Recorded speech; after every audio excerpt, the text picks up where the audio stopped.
এখানে এই লোক দুটো একটা চলন্ত গাড়ির দরজা ভেঙে ফেলে। তাড়াতাড়ি যা, যেভাবে প্ল্যান করেছি সেইভাবে কাজগুলো কর। ঠিক আছে ওস্তাদ। এই কথা বলে লোকটি তার মোটরসাইকেলটি নিয়ে তার গাড়ির সামনে গিয়ে থামায়। আরে ভাইজান, আমার গাড়ি কেন আটকালেন? আমার একটু তাড়া আছে, আমাকে যেতে দিন। ভাইজান, আমার মোবাইলটি বন্ধ হয়ে গেছে, আপনার মোবাইলটা দিলে আমি একটু জরুরি কথা বলবো। ঠিক আছে ভাইজান, নিন। ভাইজান, আপনার ফোনটি বার করুন, ততক্ষণে আমি প্রসাব করে আসি। আরে ওস্তাদ, কি করছেন? তাড়াতাড়ি করেন। হ্যাঁ, এখানে এসে একটু হাত লাগা, যা তাড়াতাড়ি। আরে এটা আবার স্ট্যান্ড নিচ্ছে না কেন? হ্যালো মা, তাড়াতাড়ি রান্না করো, আমি বাড়িতে আসতেছি। এই যে ভাইজান নিন। আবে চল, আমাদের কাজ হয়ে গেছে, একটু দাঁড়ান। ভাইজান, তাহলে আপনি যেতে পারেন। আরে ওস্তাদ, তাড়াতাড়ি চলুন। আরে কিভাবে যাবো? এই গাড়িতে তো পেট্রোল নেই। তাড়াতাড়ি আমাদের বাইক থেকে পেট্রোল বাইর করে এখানে ঢাল। ওস্তাদ ঠিক বলেছেন, হ্যাঁ জলদি কর তাড়াতাড়ি। আরে এই হারামখোর গাড়ির তো দেখি সবসময় চেন পড়ে। আরে কি বিপদে পড়লাম ওস্তাদ, হাতে পেট্রোল ঢালতে হচ্ছে। আরে বোতল না থাকলে কি করবি? তাড়াতাড়ি ঢাল। আরে এই চেন তুলতে হলে তো হাতুড়ি লাগবে। হাতুড়ি তো মনে হয় গাড়ির পিছনে আছে। এই তো হাতুড়ি পেয়েছি। আরে এখানে তো বাইক ছিল, বাইক কই? আমার গাড়ির তো দরজাও দেখছি না। আরে এটা কি হলো?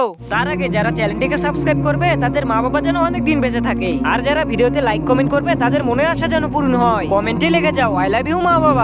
এখন মনে হয় স্টার্ট ধরবে। ইয়েস, স্টার্ট ধরে গেছে। আরে ছোট, আমাদের তো চোর না হয়ে ইঞ্জিনিয়ার হতে হতো। ইঞ্জিনিয়ার নয়, তোদের তো বিজ্ঞানী হওয়া প্রয়োজন ছিল। শুক্রিয়া ভাইজান। আরে ভাইজান আপনি, তোরা তো খুব সহজে আমাকে বোকা বানিয়েছিস। শুক্রিয়া যে আমার গাড়ির চেন পড়েছিল, নয়তো তোরা বাইক নিয়ে তো হাওয়া হয়ে যেতিস। আরে ওস্তাদ, এখন কি করবেন? আরে কি আর করবি, ভাইজানের কাছে মাপ চা। আরে এভাবে মাপ চাইলে হবে না। তোরা আমার একটা গাড়ি চুরি করতে চাইছিলিস, তোদের দুইটা গাড়ি আমাকে দিয়ে দে। দেখ চুরি করার ফল কেমন হয়। মনে হয় ভুল মানুষের সঙ্গে পাঙ্গা নিয়েছিলাম। আরে আমাদের ভাঙ্গা বাইক দিয়ে যাও।